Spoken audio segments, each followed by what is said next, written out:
আমার ভাইজান, আপনার আমার নবী বিশ্ব নবী মুহাম্মদুর রাসূলুল্লাহ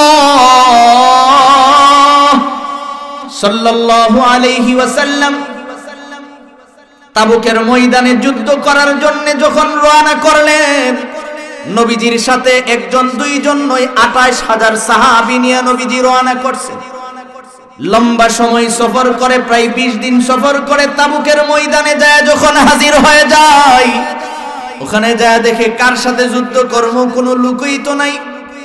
নবীজি আবার হযরতে আলীকে বলেন, আলী তুমি পাহাড়ের চূড়ায় ওঠো, ওখানে যায় দেখো ডানে বামে কোনো গুহার ভিতরে তারা আত্মগোপন করে আছে কিনা। হযরতে আলী পাহাড়ের চূড়ায় উঠে ডানে বামে তাকালেন, কোনো মানুষজন দেখেন না। এবার নিচে নাইমা আয়েশা বললেন, ইয়া রাসূলুল্লাহ, নবী আমার এখানে তো কেউ নাই। এমন সময় জিবরাইল নবীজির সামনে আয়েশা সালাম দিলেন। নবীজি বলেন, জিবরাইল তুমি না বলছো এখানে আমাদের সাথে মোকাবেলা করার জন্য ৪০ থেকে ৫০,০০০ কাফের আসছে। জিবরাইল ক রাসূল আসছিল, কিন্তু আপনি যে আইতাছেন এই সংবাদ শুনেই ওরা ভয়ে পালায়া গেছে। সুবহানাল্লাহ, আপনারা বিনা যুদ্ধে জয়ী হয়ে গেছেন। নবীজি বলেন, হে আলী তাড়াতাড়ি প্রস্তুতি গ্রহণ করো, আমরা মদিনার অভিমুখে রওনা করব। কারণ যেই সময় আমরা যুদ্ধের ময়দানে হাজিরা দিলাম, এই সময়টা হলো খেজুর পাকার মৌসুম। এবার হযরতে আলী বলেন, নবী আপনার কথা অবশ্যই আমাদের শিরোধার্য, তবে আমার একটা পরামর্শ ছিল। আমরা তো লম্বা সময় ২০ দিন সফর করে এই জায়গায় হাজির হয়েছি, আমাদের শরীরে সফরের একটা ক্লান্তি আছে। আমরা যদি এখানে কিছু সময় অবস্থান করি, আমাদের শরীরের ক্লান্তিটা দূর হয়ে যাবে। আবার যদি তারা অতর্কিতভাবে হামলাও করতে চায়, আমরা প্রতিহত করতে পারবো। নবীজি বলেন, কোনো অসুবিধা নাই, ৩ দিন অবস্থান করো। এবার সাহাবায়ে কেরাম সহ আপনার আমার নবী বিশ্ব নবী মুহাম্মদুর রাসূলুল্লাহ সাল্লাল্লাহু আলাইহি ওয়াসাল্লাম ৩ দিন অবস্থান করলেন। ৩ দিন অবস্থান করার পরে নবীজি যখন পাহাড় থেকে জমিনে নামতে লাগলেন, এমন সময় জিবরাইল ২টা পাহাড়ের গিরিপথ ২টার ডানা মেলা বন্ধ করে দাঁড়াইছে। নবীজি যখন আস্তে আস্তে নিচে নামলেন, জিবরাইল সালাম দেয়, আসসালামু আলাইকা ইয়া রাসূলুল্লাহ। নবীজি বলেন, জিবরাইল তুমি আমাদের রাস্তা কেন বন্ধ করে দাঁড়ালে বলো না। জিবরাইল এই রাস্তা ছাড়া ভিন্ন রাস্তায় হাঁটতে হবে। নবীজি বলেন, কেন? জিবরাইল বলেন, কেন না সিদ্ধান্ত দিয়েছেন কে? আরো জোরে বলেন, ওই আল্লাহর সিদ্ধান্ত, আপনি আমার সাথে চলেন। এবার আপনার আমার নবী আস্তে আস্তে কদম দিয়ে দিয়ে হাঁটতেছে। সাইয়্যিদুনা হযরতে আলী বলেন, পৃথিবীর মানুষ শুনো, আমি তাকায়া দেখি নবীজি পায়ের বৃদ্ধাঙ্গুলিতে ভর করে করে হাঁটছে। আমি যে বললাম, ইয়া রাসূলুল্লাহ, নবী আপনি বলেন না আপনার শরীর অসুস্থ কিনা, আপনি আমাকে বলেন। নবীজি বলেন, আলী আমার শরীর কোনো অসুস্থ নয়। তো তাইলে এইভাবে যে হাঁটছে। এবার নবীজি বলেন, আলী আমি যা দেখি তুমি তো তা দেখো না, আমি আমার নবুয়তের চক্ষু দিয়ে আমি দেখছি এই জমিনে এত পরিমাণে রহমতের ফেরেশতা দাঁড়ায় রয়েছে, ওদের পা গুলির ফাঁক দিয়ে আস্তে আস্তে আমি আমার বৃদ্ধাঙ্গুলি দিয়ে বর করে করে হাঁটতে হয়। সুবহানাল্লাহ। এবার নবীজি আস্তে আস্তে কদম দিয়ে দিয়ে সামনে যখন হাজির হয়ে যায়, জিবরাইল ক রাসূল ওই যে লাশ রাখা আছে জানাজার ইমামতি শুরু করেন। এবার নবীজি লাশটার দিকে তাকায়া বলেন, তুমি কেমন দামি মানুষ, কারণ তুমি আল্লাহ রাব্বুল আলামিনের কত কাছে চলে গেছো। যুদ্ধের ময়দান থেকে আল্লাহ নবীকে তোমার জানাজা পড়ানোর জন্য হাজির করলেন। আবার নবীজির সাথে ২৮,০০০ সাহাবী আছে। সুবহানাল্লাহ। এবার জিবরাইল কে, হুজুর কথা তো শেষ হয় নাই, আপনি বলেছেন আপনি আসছেন, আপনার সাথে ২৮,০০০ সাহাবীও আসছে, আপনি এই কথাও বলেন ফেরেশতাদের সর্দার জিবরাইলও আসছে। সুবহানাল্লাহ। ইয়া রাসূলুল্লাহ, নবী শুধু এটা নয়, আমি জিবরাইল তো আমার সাথে ৭০,০০০ রহমতের ফেরেশতা নিয়ে আইছি। এবার নবীজি ওর লাশটার দিকে তাকায় কই, তুমি কেমন ভাগ্যবান। নবীজি এই কথা বলার পরে জিবরাইল এমনে না বইলা খালি মুখটা খুইলা দেখা ফালান না, এবার নবীজি লাশের কাপড়টা যখন সরালেন, আল্লাহর নবীর লাশটার দিকে যখন তাকায় রইলেন, তাকায় বলতেছে এটা তো আমার সাহাবী হযরতে মুয়াবিয়া ইবনে মুয়াবিয়ার লাশ দেখা যায়। নবীজি তার দিকে ইশারা করে বলেন, এই মুয়াবিয়া, তোরে আমি চিনলাম না। কিভাবে আল্লাহকে তো রাজি করায় নিলি? তোর জানাজায় আমিও আসলাম, ২৮,০০০ সাহাবীও আসলো, আবার জিবরাইলও আসলো, তার সাথে ৭০,০০০ রহমতের ফেরেশতাও আইছে। নবীজি যখন এইভাবে দাঁড়ায়া দাঁড়ায়া কথা বলছেন, হঠাৎ করে দেখে আকাশটা মেঘাচ্ছন্ন হয়ে যায়, সূর্য গ্রহণের মতো হয়ে গেছে। নবীজির চোখ থেকে এক ফোঁটা পানি যখন পড়ে গেল, জিবরাইল কয়, রাসূল আপনি কাঁদেন না। আমি বুঝছি আপনি কেন কাঁদলেন, আপনার কান্নার কোনো কারণ নাই। আপনি যখন তার লাশটা উন্মুক্ত করছেন, আপনি যেমন দেখতেছেন, আমরা যেমন ৭০,০০০ রহমতের ফেরেশতা তার জানাজায় হাজিরা দিলাম, আসমানের অগণিত ফেরেশতারাও তারে দেখার জন্য যে জমিনের দিকে নামতে শুরু করছে, যার কারণে সূর্যের আলোটা অন্ধকার হয়ে গেছে। সুবহানাল্লাহ। এবার নবীজি বলেন, এই জিবরাইল, বলো না সে আল্লাহর কাছে এত দামি কি করে হয়ে গেল? এবার জিবরাইল কয়, রাসূল আপনার সাহাবী যখন সময় পাইতো খালি সূরা ইখলাস তিলাওয়াত করত। এই কথাটাই রব্বুল আলামিন কোরআনে কারিমেই বলেন, ইন্নাল্লাযীনা ক্বালু রাব্বুনাল্লাহ সুম্মা ইসতাকামু তাতানাজ্জাল আলাইহিমুল মালাইকা আল্লা তাখাফু ওয়া লা তাহজানু ওয়া আবশিরু বিল জান্নাহ আল্লাতী কুনতুম তুআদুন। আল্লাহ রাব্বুল আলামিন বলেন, নবী দুনিয়ার মানুষদেরকে জানায়া দেন, এই দুনিয়ার জমিনে যারা জবান দিয়ে বলে আমাদের রবকে, আরো জোরে বলেন, এই কথার উপরে ধৈর্য ধারণ করে আল্লাহ রাব্বুল আলামিন বলেন, সুম্মা ইসতাকামু, এই কথার উপরে অটল থাকে। নবীজি বলেন, যারা বেশি বেশি করে সূরা ইখলাস তিলাওয়াত করে, ওরা রব কথার উপরে মরণ পর্যন্ত অটল থাকতে পারবে। সুবহানাল্লাহ। কারণ সূরা ইখলাসের ভিতরে শুধু রবের পরিচয় দেওয়া। সুবহানাল্লাহ। এই জন্যই তো আল্লাহ রাব্বুল আলামিন কোরআনে কারিমে পরিষ্কার করে বলেন, একজন ঈমানওয়ালার মূল্য কত।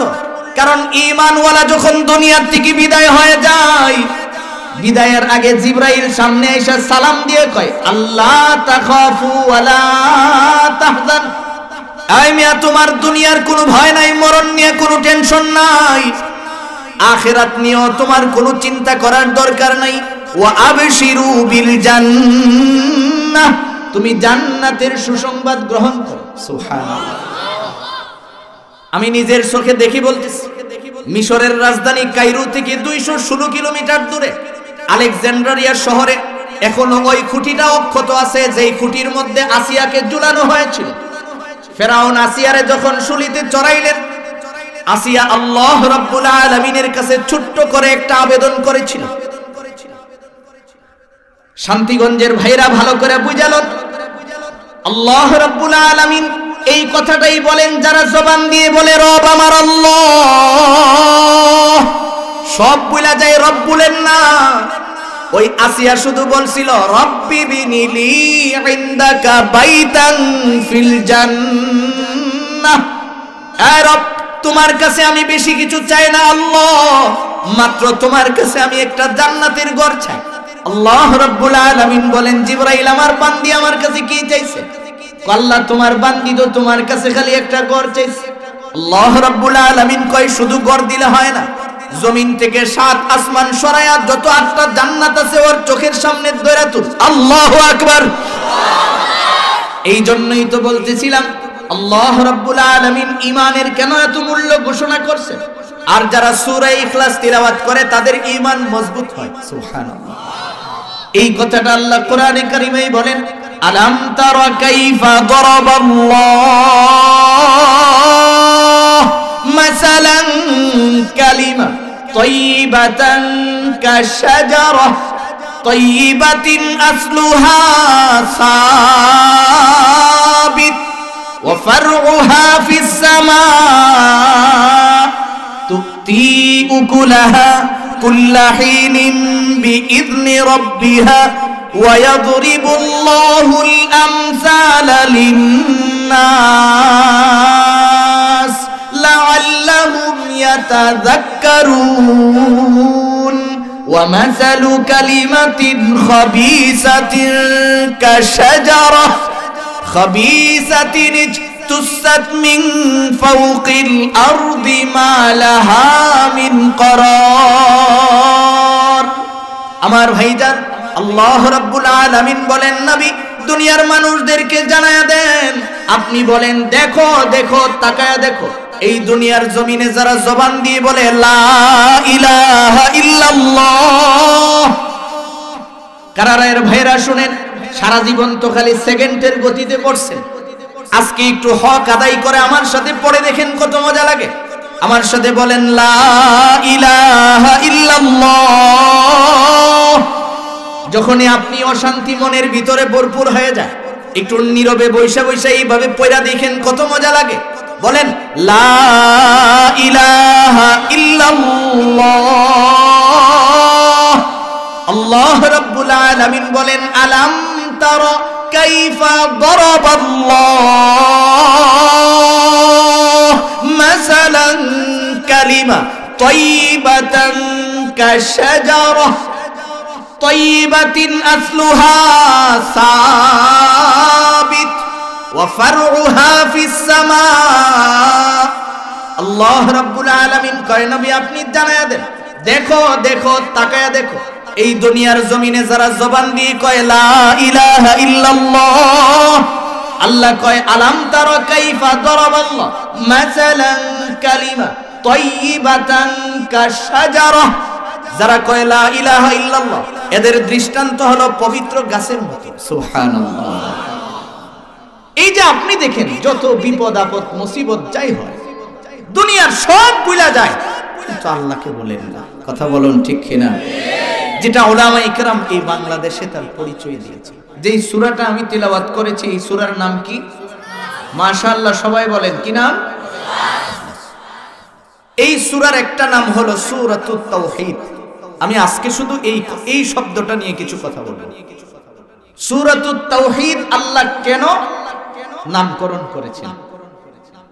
গোটা 30 পারা কোরআন যদি আপনি খুঁজেন, কোথাও আল্লাহ রাব্বুল আলামিন কোন সূরার ভিতরে এককভাবে নিজের পরিচয় দিয়েছেন এমন কোন সূরা নাই, কেবল এই সূরা ইখলাস, যার ভিতরে আল্লাহর পরিচয় ছাড়া আর কোন শব্দ নেই। এই সূরাটা এত দামি একটা সূরা, কত দামি এটা যদি একটু সহজে দুই একটা ফজিলত শোনাই। শাহ ওয়ালিউল্লাহ মুহাদ্দিসে দেহলভী রহমতুল্লাহি আলাইহি সূরা ইখলাসের ফজিলত লিখতে যায় বলেন যে এই সূরাটা যদি কেউ একবার শুদ্ধ করে তিলাওয়াত করে, বলেন কতবার?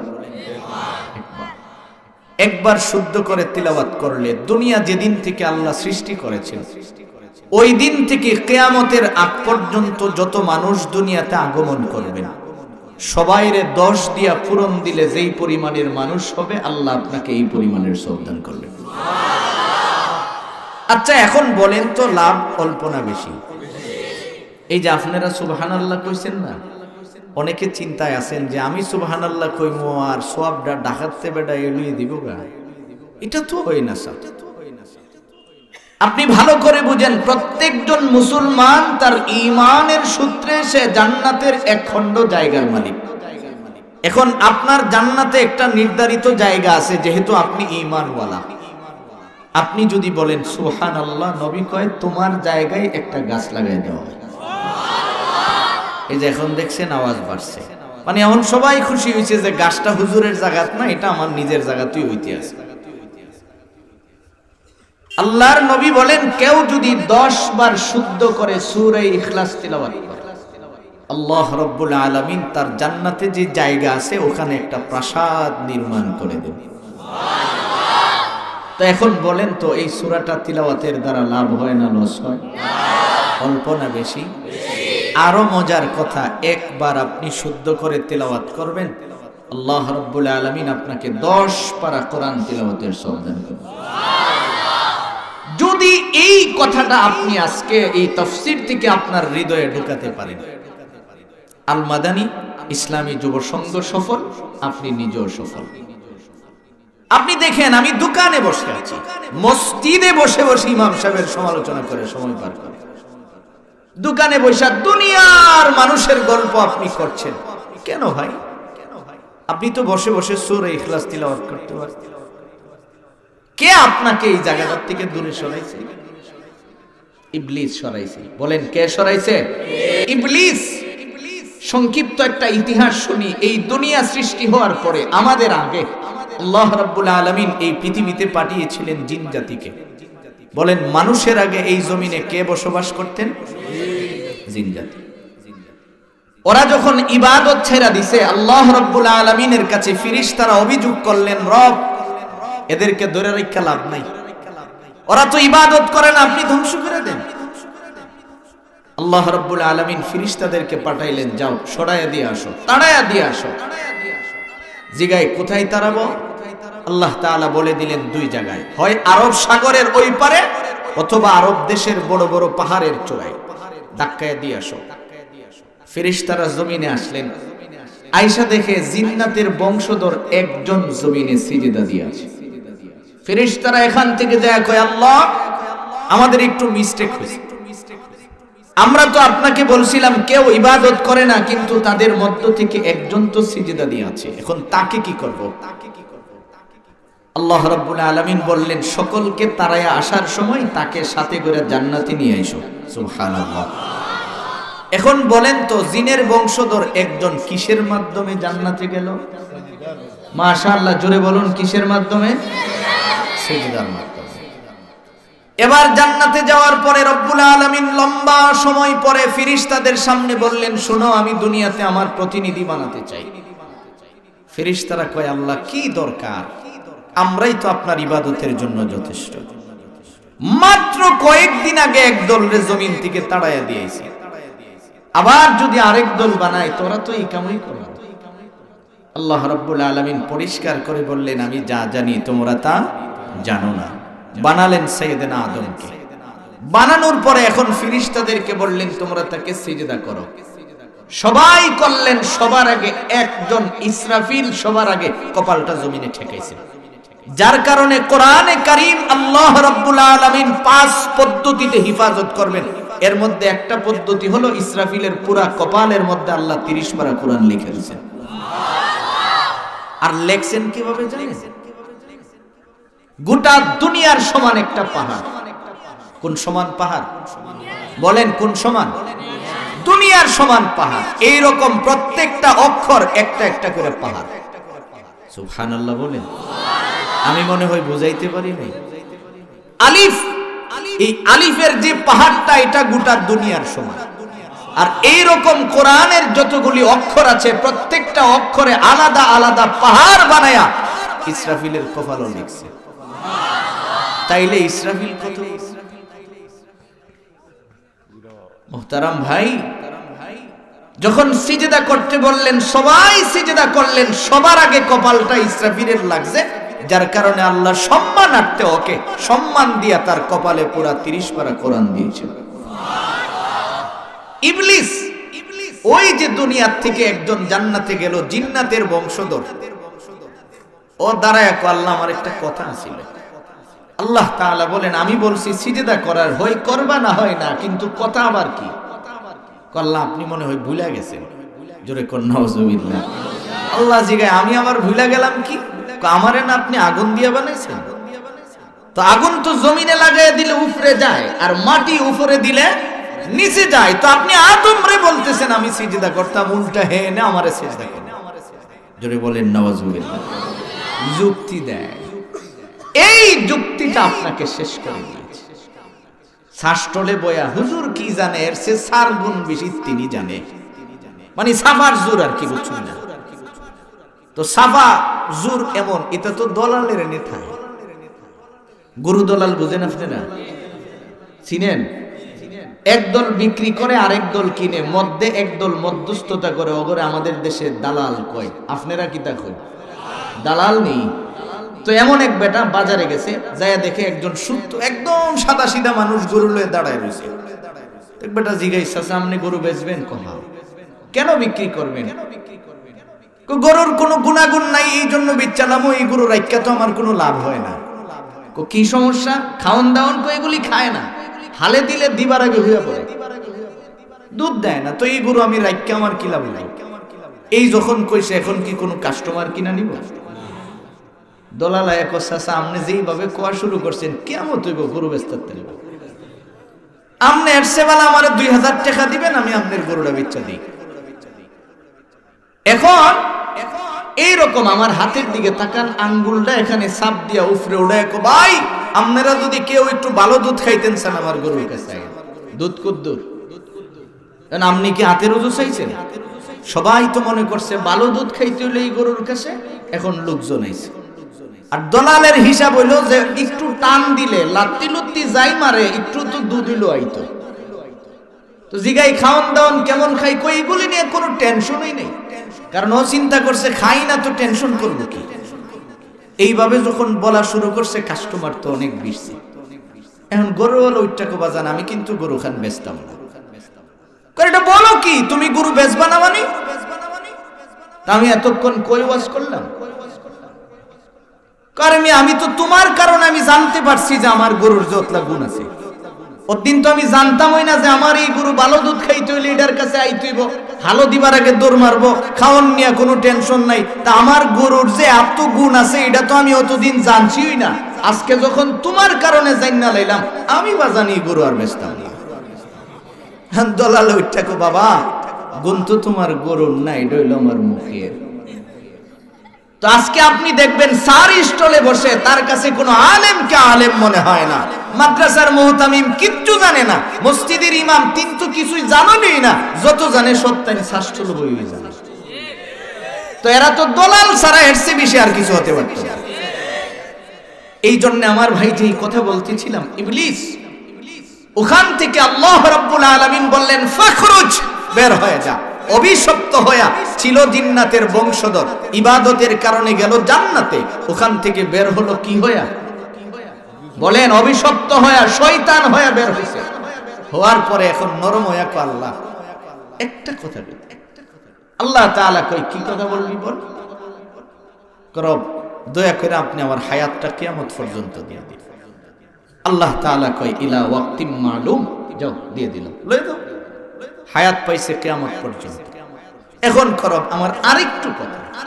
আল্লাহ কই ক, এখন কয় যে আমারে আপনি সুযোগ দিবেন, আমি মানুষকে যেন ধোঁকা দিতে পারি, ওরা যেন আমারে না দেখে, আমি যেন তাদেরকে দেখি।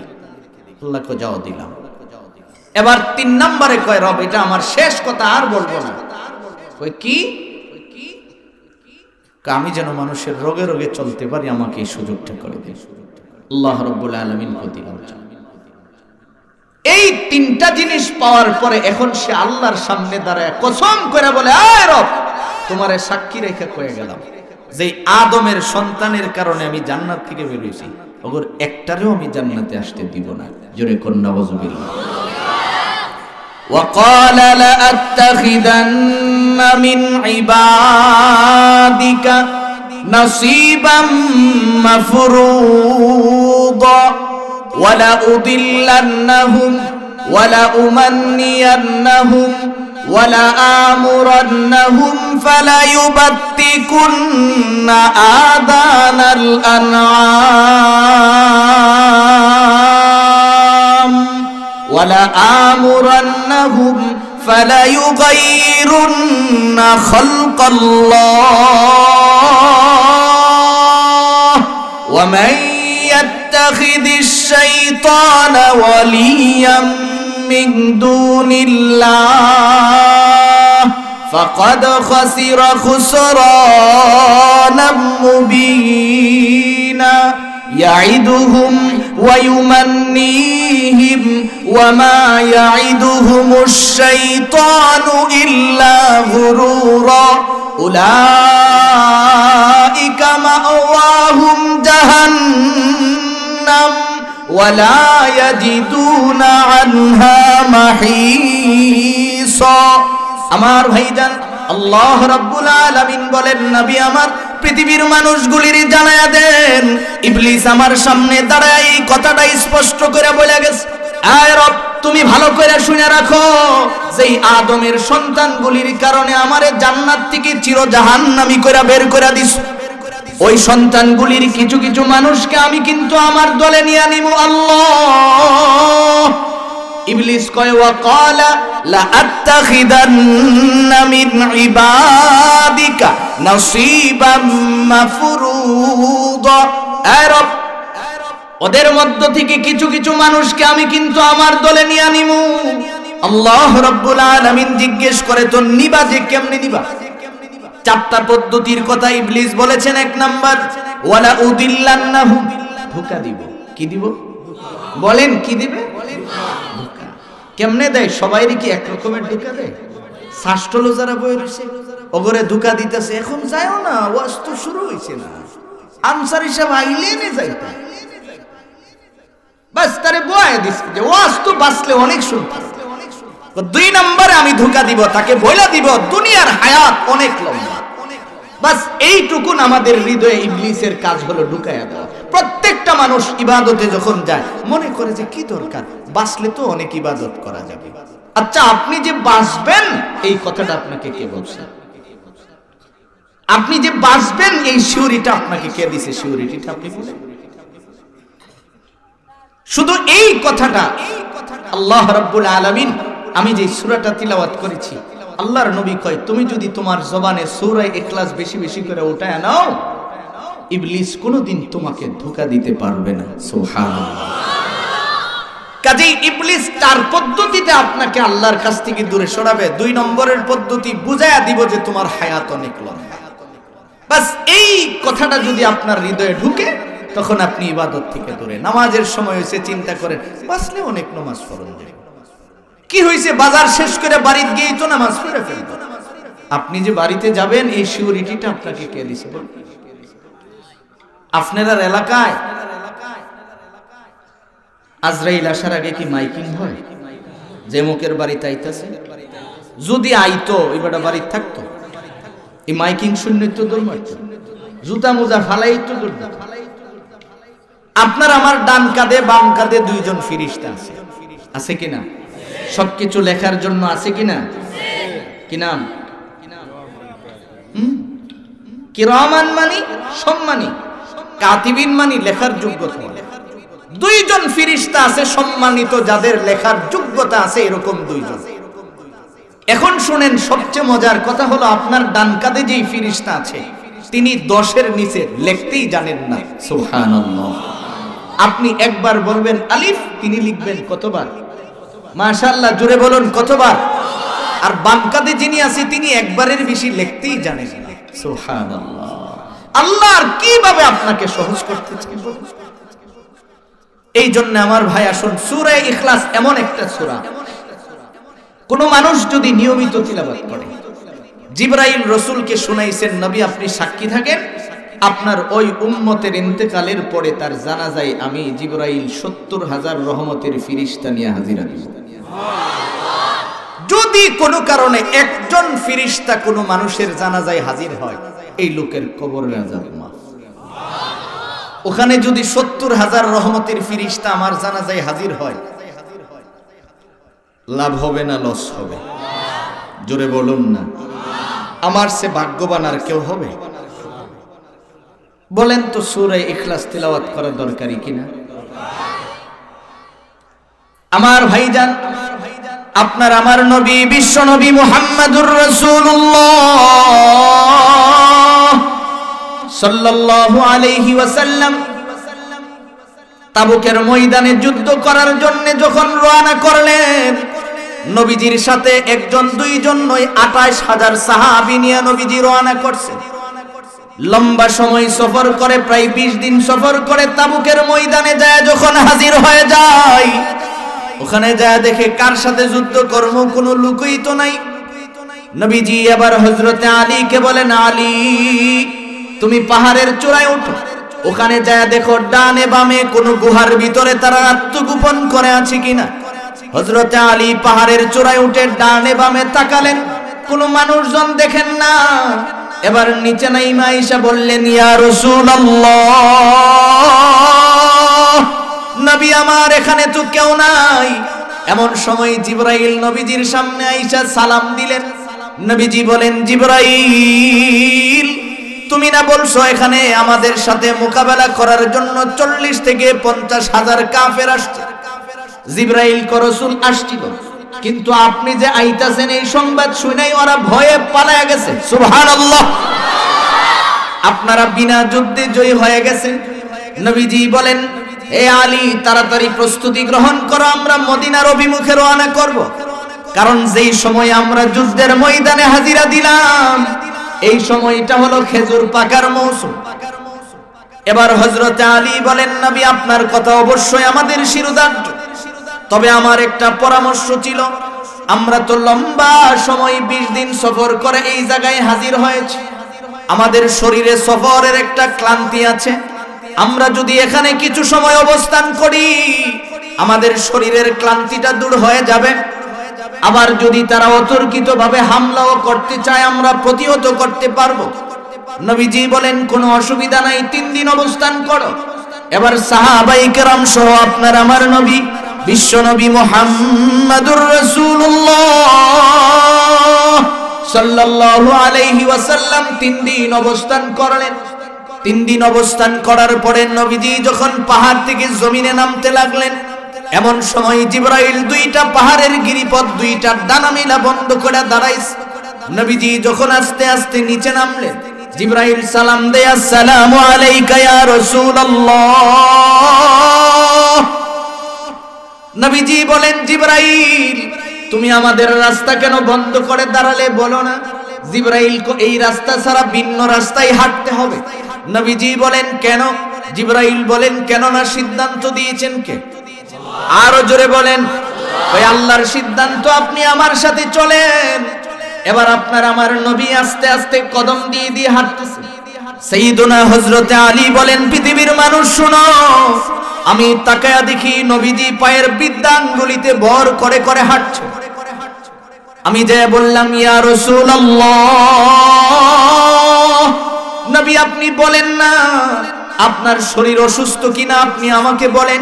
নবীজি বলেন, আলী আমার শরীর কোনো অসুস্থ নয়। তো তাইলে এইভাবে যে হাঁটছে। এবার নবীজি বলেন, আলী আমি যা দেখি তুমি তো তা দেখো না, আমি আমার নবুয়তের চক্ষু দিয়ে আমি দেখছি এই জমিনে এত পরিমাণে রহমতের ফেরেশতা দাঁড়ায় রয়েছে, ওদের পা গুলির ফাঁক দিয়ে আস্তে আস্তে আমি আমার বৃদ্ধাঙ্গুলি দিয়ে বর করে করে হাঁটতে হয়। সুবহানাল্লাহ।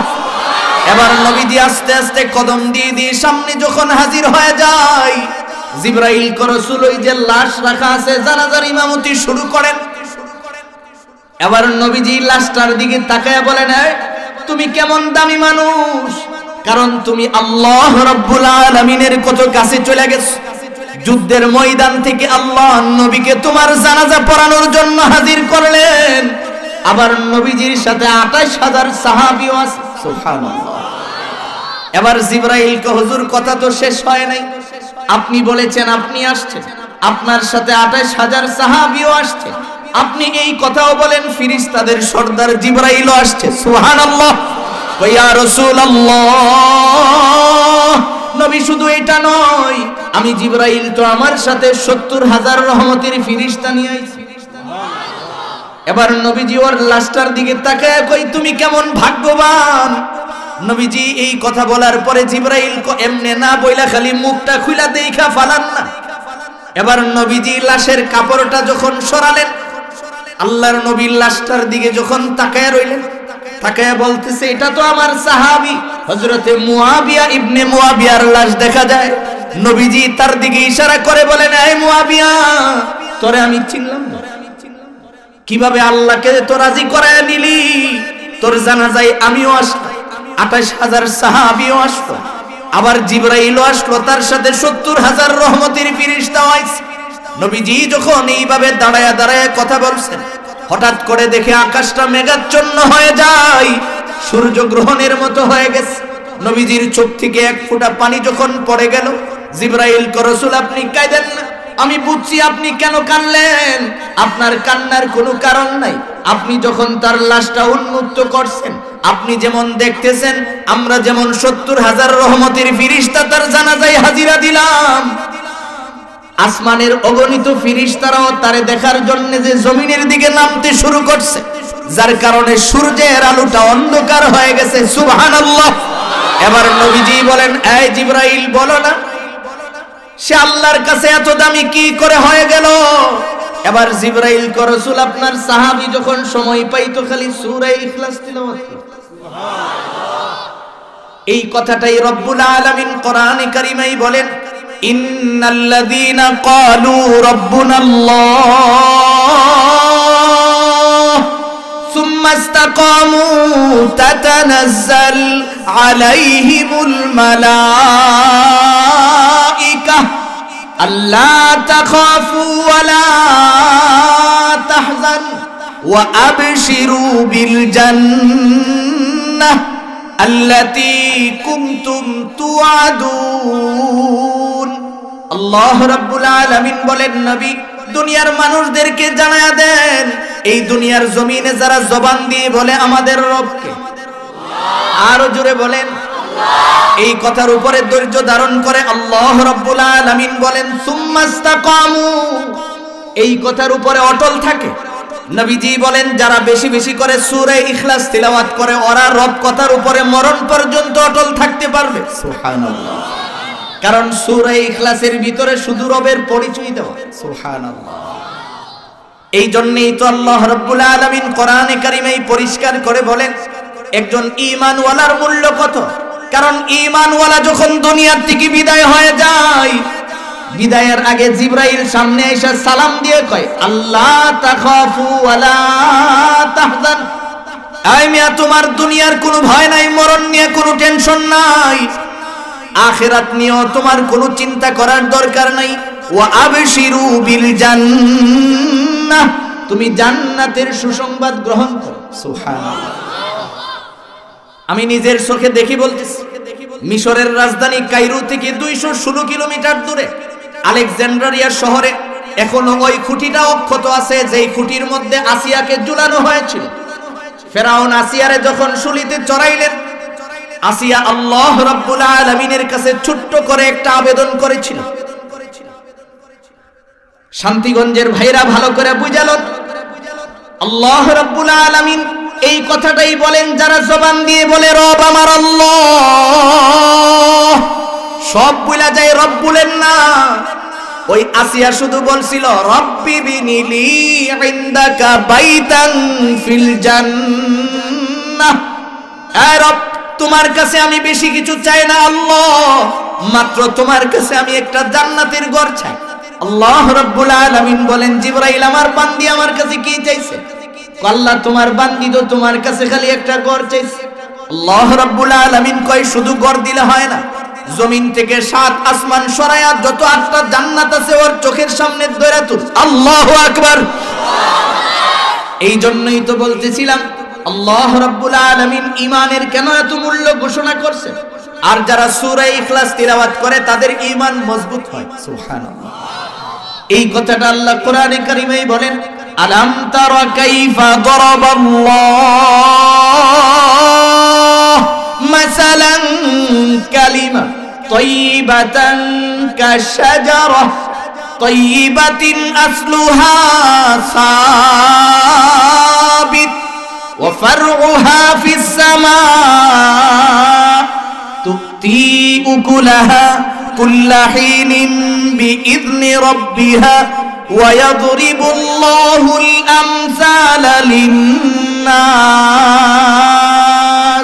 لعلهم يتذكرون ومثل كلمة خبيثة كشجرة خبيثة اجتثت من فوق الأرض ما لها من قرار। আমার ভাইজান আল্লাহ রাব্বুল আলামিন বলেন নবী দুনিয়ার মানুষদেরকে জানায়া দেন, আপনি বলেন দেখো দেখো তাকায়া দেখো, এই দুনিয়ার জমিনে যারা জবান দিয়ে বলে লা ইলাহা ইল্লাল্লাহ, কারারের ভাইরা শুনেন সারা জীবন তো খালি সেকেন্ডের গতিতে পড়ছে, আজকে একটু হক আদায় করে আমার সাথে পড়ে দেখেন কত মজা লাগে। আমার সাথে বলেন লা ইলাহা ইল্লাল্লাহ যখনই আপনি অশান্তি মনের ভিতরে ভরপুর হয়ে যায়, একটু নীরবে বৈশা বৈশা এইভাবে পয়রা দেখেন কত মজা লাগে। বলেন লা ইলাহা ইল্লাল্লাহ। আল্লাহ রাব্বুল আলামিন বলেন আলাম তারা কাইফা দারাবাল্লাহ মাসালান কালিমা তাইয়িবাতান কাশাজারাহ তাইয়িবাতিন আসলুহা সাবিত ওয়া ফারউহা ফিস সামা। আল্লাহ রাব্বুল আলামিন কয় নবী আপনি জানায়া দেন, দেখো দেখো তাকায়া দেখো, এই দুনিয়ার জমিনে যারা জবান দিয়ে কয় লা ইলাহা ইল্লাল্লাহ, আল্লাহ কয় আলাম তারা কাইফা দারাবাল্লাহ মাসালান কালিমা তাইয়িবাতান কাশাজারাহ, যারা কয় লা ইলাহা ইল্লাল্লাহ এদের দৃষ্টান্ত হলো পবিত্র গাছের মতো। সুবহানাল্লাহ। এই যে আপনি দেখেন যত বিপদ আপদ মুসিবত যাই হয় দুনিয়ার সব ভুলা যায়, কিন্তু আল্লাহকে বলেন না। কথা বলুন ঠিক কিনা? যেটা উলামায়ে কেরাম এই বাংলাদেশে তার পরিচয় দিয়েছে। এই 16 বছরের ভিতরে শুধুমাত্র একটা শব্দ স্লোগান বানানোর যত চেষ্টা করেছে, আল্লাহু আকবার শব্দটা কোথাও বললেই বলছে স্লোগান। সময়ের ব্যবধানে ওরা হয়ে গেছে। আপনি আল্লাহর নামকে জঙ্গি বানাবেন, তার কি থাকে বলেন? একটা মানুষের আর কি থাকে? এই জন্য মুহতারাম ভাই, রবের নাম যদি হৃদয়ে বসাতে হয় বেশি বেশি সূরা ইখলাস তিলাওয়াত করা। পারবো না ইনশাআল্লাহ? কারণ সময় তো লম্বা করা যাবে না, সময় তো আস্তে আস্তে যাচ্ছেন, পরবর্তী হযরত চলে এসেছেন। আমি যতটুকু জানি আমি আর 10-15 মিনিটের ভিতরে আমার কথাটা গুছানোর চেষ্টা করব। মুহতারাম ভাই, যে এই কথাটা বলতেছিলাম যে সূরা ইখলাস এমন একটা সূরা, আর এই সূরার এত মূল্য হওয়ার মূলে কারণ এই সূরার ভিতরে কার পরিচয় দেওয়া? মাশাআল্লাহ, জোরে বলুন কার পরিচয়? আল্লাহর পরিচয় যদি কোনো মানুষ পেয়ে যায়, এই মানুষ হয় ওলি হয়। কি হয়? জোরে বলুন কি হয়? আমাদের দেশে তো অলির অভাব নাই। পোস্টারও লেখা মুজাদ্দিদে জামান, সদরঘাটের কামান, আন্তর্জাতিক বেঈমান, মাহবুবে সুবহানি, কুতুবে শৈতানি, সারা গায়ে সুলকানি। এরপরে দেখবেন চেহারার তো দাড়ি নাই, মুস হাইব্রিড। হাইব্রিড বুঝেন? আমরা ছোটবেলায় শশা খাইছি এত বড়, এখন খাই এই বড় এই মোটা। আপনারা যদিও না দেখুন, আমরা ডাকাত দেখি, কারণ হাইব্রিড শশা খাই। মুসও হয়ে গেছে হাইব্রিড এই পর্যন্ত। গাঞ্জা খাইতে খাইতে মুসলা হয়ে গেছে। গাঞ্জার দোয়াই মশা পর্যন্ত তানরে বদুয়া দেয়, কারণ মশাও তোর কাছে যাইতে পারে না, এত দোয়া ছাড়তেছে, এত দুর্গন্ধ তার শরীর থেকে। আচ্ছা আপনি বলেন, মুখ যদি উদ্দুর লম্বা হয়, হ্যাঁ ফুলাফান রে শতানে তো করে লারা দেয় না।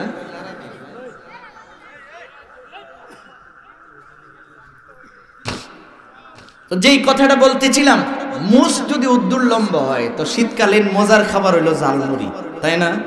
তাই আপনি যদি মারে একটাও কি হলারের ভিতরে যাইব? সব তো জমিনে পড়বে। যদি তান কোনো কারণে দই খাইতো, খাওয়া সম্ভব হইল? বলেন না সম্ভব হইল?